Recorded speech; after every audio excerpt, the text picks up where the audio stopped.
নমস্কার বন্ধুরা, ঘরলক্ষ্মী রান্নাঘর থেকে আপনাদের সবাইকে স্বাগত। আজকে আমি আবার একটা নতুন রেসিপি নিয়ে এসেছি। দেখুন, এই যে আমি এখানে 7টা ভেনামি নিয়ে নিয়েছি। এখানে এক এক করে আমি ভেনামিগুলো ছাড়িয়ে নেব।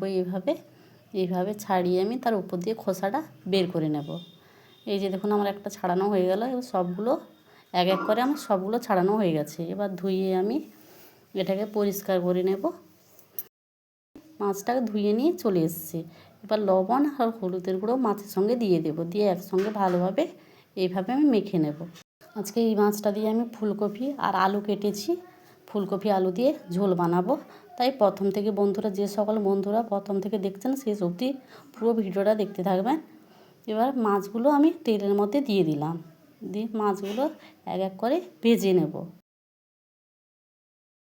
দেখুন, আমার মাছগুলো সব ভাজা হয়ে গেছে। এবার তুলে রাখবো একটা পাত্রে, দিয়ে আলুগুলো সেই তেলের সঙ্গে ভালো করে ভেজে নেব। দেখুন, আলুগুলোও আমার ভালোভাবে ভাজা হয়ে গেছে, তুলে রাখবো। দিয়ে ফুলকপিটা দিয়ে দেব, সেটাকে আমি ভালোভাবে ভেজে এইভাবে পাত্রে তুলে রেখে দিয়েছি।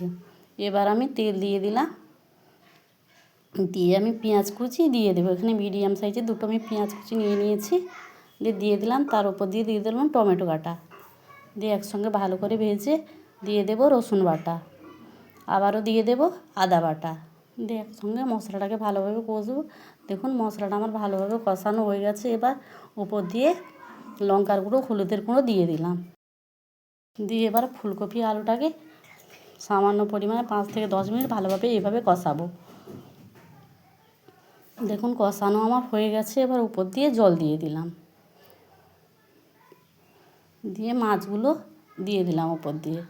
এখানে 10 থেকে 15 মিনিট এইভাবে ফুটিয়ে নেব।